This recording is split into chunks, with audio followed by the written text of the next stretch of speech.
Have any archaeological finds in Mesoamerica corroborated the Book of Mormon? Are the white Indians of Darien throwbacks from white pre-Columbian progenitors, or even from the Book of Mormon people? The new theory of the Heartland model for the Book of Mormon's geography and the DNA connection to the Hopewell culture of North America. Again, the name of the article, The White Indians of the Americas, Do They Prove the Book of Mormon? South American ruin. When I was a Mormon over 40 years ago and teaching the Gospel Doctrine class on the Book of Mormon, I referred to Farnsworth's book, The Americas Before Columbus. The pictures of the ruins and photos of the white Indians. There was no question that what he projected in his book proved the Book of Mormon as an account of the original peopling of the Americas. Excited to believe that there was now archaeological proof, I exhibited slides of the ancient ruins and quoted his book almost as if it were scripture. Today, the majority of Mormons still believe that the ruins of Mesoamerica relate to the Book of Mormon people, also that the North American Indians, as well as the indigenous people of Central and South America, are the descendants of the Lamanites, offspring of Laman, the brother of Nephi, both sons of Lehi. In 1999 through 2000, at a temple dedication in Central and South America, the late President Gordon B. Hinckley continually referred to native LDS members as children of Lehi. Even though Farnsworth's book has since been discredited by the scientific community because of his improper dating of archaeological periods, many in the LDS Church are still influenced by it because of their predisposition to the Mesoamerican location and ruins. But now, in the light of archaeological and paleoanthropological discoveries, I felt the subject an important one to address. First, a brief summary of the Book of Mormon. What is the Book of Mormon? The Book of Mormon is a religious text of the Church of Jesus Christ of Latter-day Saints that claims to be the history of the progenitors of the indigenous people of the Americas. It describes a white Lehi and his Hebrew family sailing from Jerusalem and arriving in the Americas about 601 BC. Two of Lehi's sons are Nephi and Laman. Nephi and his followers are righteous, and followers of Laman unrighteous. Later, the skin of Laman and his followers are turned black by God because of their evil ways. See endnote number 3 for new interpretation of black by LDS Church. The Nephites and Lamanites battled constantly until the Lamanites overcame the white Nephites in 421 AD. The last two surviving Nephites, Mormon and his son Moroni, compiled a record of their people on gold plates and buried them. In 1823, Joseph Smith claimed that the resurrected Moroni delivered the plates to him and after they were translated, took them back to heaven. The Book of Mormon also tells of two earlier migrations, the Molochites, 589 BC, and the Jaredites, the latter coming to the Americas at the time of the Tower of Babel. Both groups died out due to civil wars. The date of the Tower of Babel is difficult to determine. Some have figured the event occurred 2269 through 2030 BC.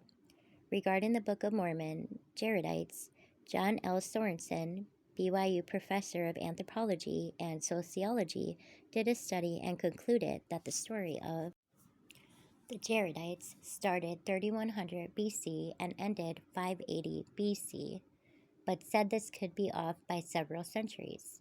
See The Years of the Jaredites by Sorensen. Is there any evidence for a white race in ancient America? Yes, both legends of the indigenous people and archaeological evidence state that a white race founded their cultures and taught them civilization skills, and that later the dark-skinned Aborigines drove them out. Indian legends of a white race. Here are the legends. White-skinned bearded men, American Indians lack enough facial hair to grow beards, had come over the sea once before, with large parties of astronomers, architects, priests, musicians, agronomists, and sages, and bringing with them many of the secrets of civilization. They had mingled with the Aboriginal population and taught them how to build adobe houses, weave, live in towns, erect pyramids, write on paper and stone, as well as the science of metallurgy. The White Indians of Navaria by Gordon Kennedy, page 68, underlining and brackets mine.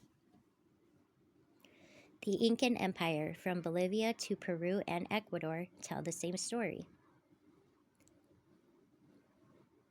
Civilization was brought to them at the dawn of history by white and bearded men, under the leadership of the sun god Kontiki Viracocha, who had arrived on reed boats, settled on the island of the sun in Lake Titicaca, then later sailed away from there to the south shore and constructed the sun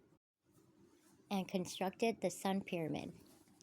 The massive megalithic walls and all the monoliths that can still be seen among that ruined city of Tiahuanaco.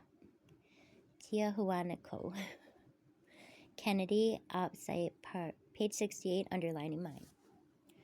Peruvian Indian traditions say that the buildings on Titicaca were not built by pre-Incas, but way before the white bearded men who had sex with local natives and their children became the Incas. Paraphrase from the Thor Heyerdahl's book, American Indians in the Pacific, pages 230 through 233, underlining mine. Legends of the primitive races of Yucatan and portions of Mexico tell of the coming in ships of a fair-skinned race of men who became the rulers and leaders of the dark-skinned Aborigines. Edward H. Thompson, archaeologist, People of the Serpent, 75, underlining mine. In ancient times, said Akinchan, my fathers, the chains of Nanual, the people of the serpent, found the dark-skinned savage Mayas living in damp caves and forests, eating roots and crawling things, more like beasts than men.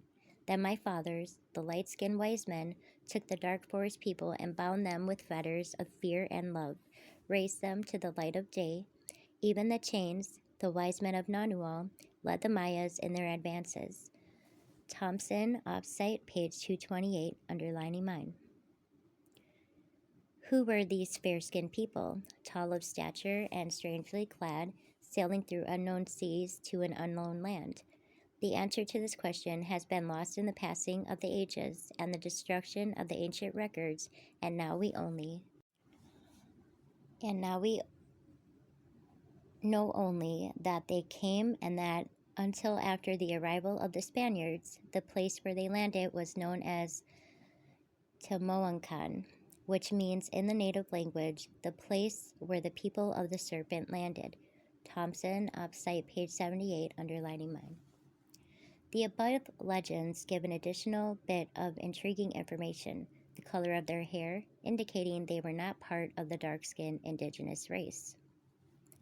The Paiute of Nevada have a legend of exterminating a light-skinned, red-haired tribe who spoke a different language than themselves.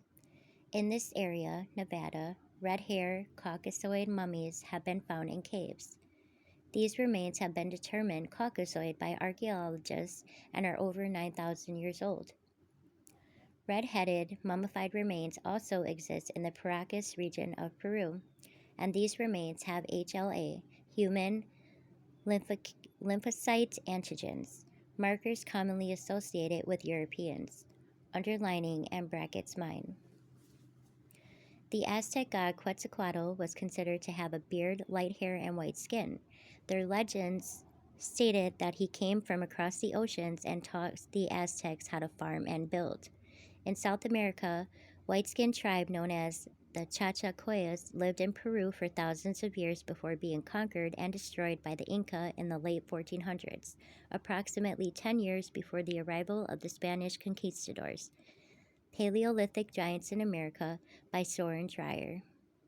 We'll continue in the next part.